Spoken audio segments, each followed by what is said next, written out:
Hello everyone. So, a couple of days back, or maybe yesterday, I noticed one post on LinkedIn, and the post was about a cartoon strip where someone was basically trying to depict that if you have too many admins in your Jira instance, then it could be a problem. Well, that is definitely true, and I thought I'll probably share my opinion on this.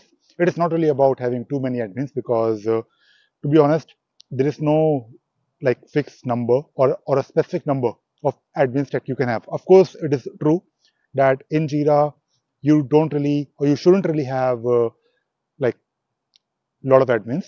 I've seen Jira instances where all the project admins are also Jira admins. So what happens, of course, is they create their own workflows. They also create their own configurations in Jira, and of course, that is a problem. But in reality, when you are working in a big company, let us say a corporate company, there has to be a need of not just couple of admins, but few admins. I'm not really saying like hundreds of admins, but you need to have like more than 5, 10, 20 admins, and that is totally okay. The problem is not really having too many admins. The problem is that you should monitor the configurations of your Jira instance. Now, if you're talking about a Jira instance where you have, let us say, 5 admins, 10 admins, and you have, let us say, hundreds of Jira projects, or maybe let us say 500 users, then of course you have to keep in mind that those users, when they're working in Jira, they have like a way of working. And when it comes to configurations, you have to monitor. And I think monitoring is definitely important when you are trying to make sure that your Jira instance, if you want to have some control over it, if you want to have some control over how people should work, then there is fortunately this audit log. Now, audit log in Jira is something that you can definitely look at.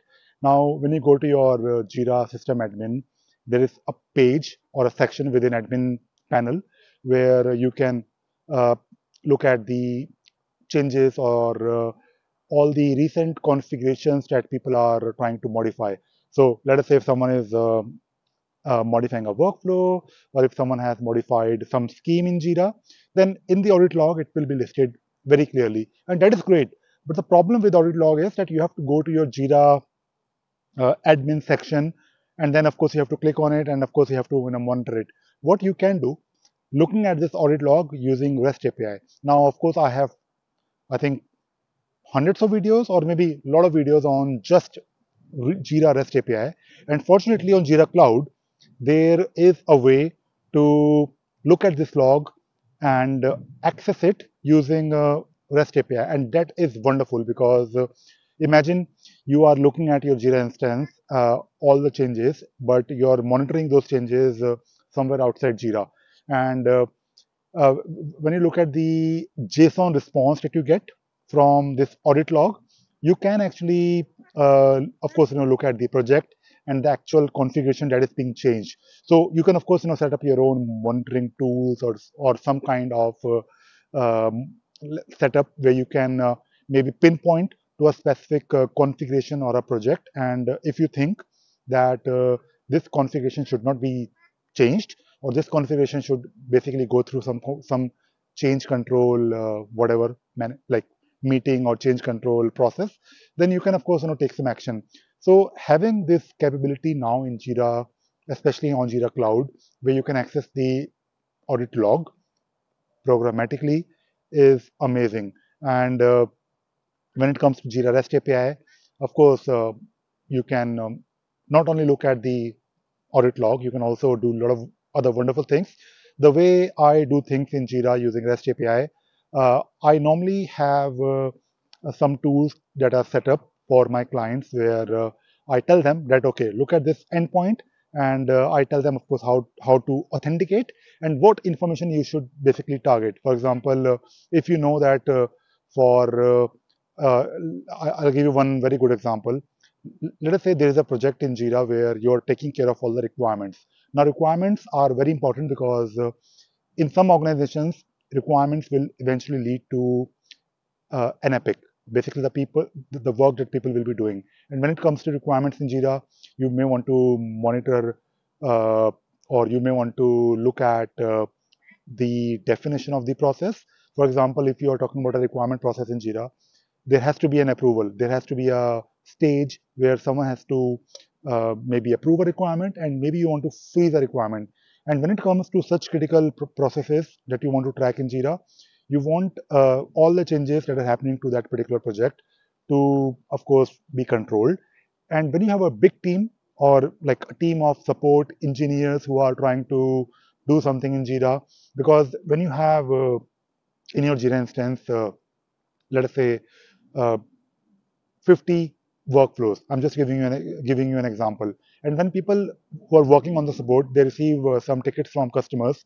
Can you please add a new workflow condition for me? Or can you please add a custom field in one of my transition screen? Then those support engineers might not know whether doing this change is okay or not okay. Of course, you will have a process. Of course, you will have some change control meeting. But uh, as a good practice, if there is a critical process that you want to handle in your organization for a team or maybe for the whole organization, then make sure that configurations on that particular project or schemes are monitored as well. So let us say if you modify a workflow and you don't really want that modification to happen without any approval, then you can of course set up some alerts. So the whole point of making this video is that you can access the audit log using REST API programmatically and do something with it. Maybe it could be an alert system, or maybe you just want to, get notified. You can do that. So that is all. And by the way, I'm again outside. This place is called as Jubilee, and Jubilee is not a river. It is like a tributary or a canal, and this was basically made to divert the traffic of not traffic but the water of River Thames. So this is of course all uh, here because River Thames is a big river, and it's a beautiful place by the way. If you are traveling to London area, especially Windsor, Maidenhead, Taplow, then do visit Jubilee River Canal. All right, that is it. That is it for this video. I hope you enjoyed watching this video and you learned something new today. Thank you very much.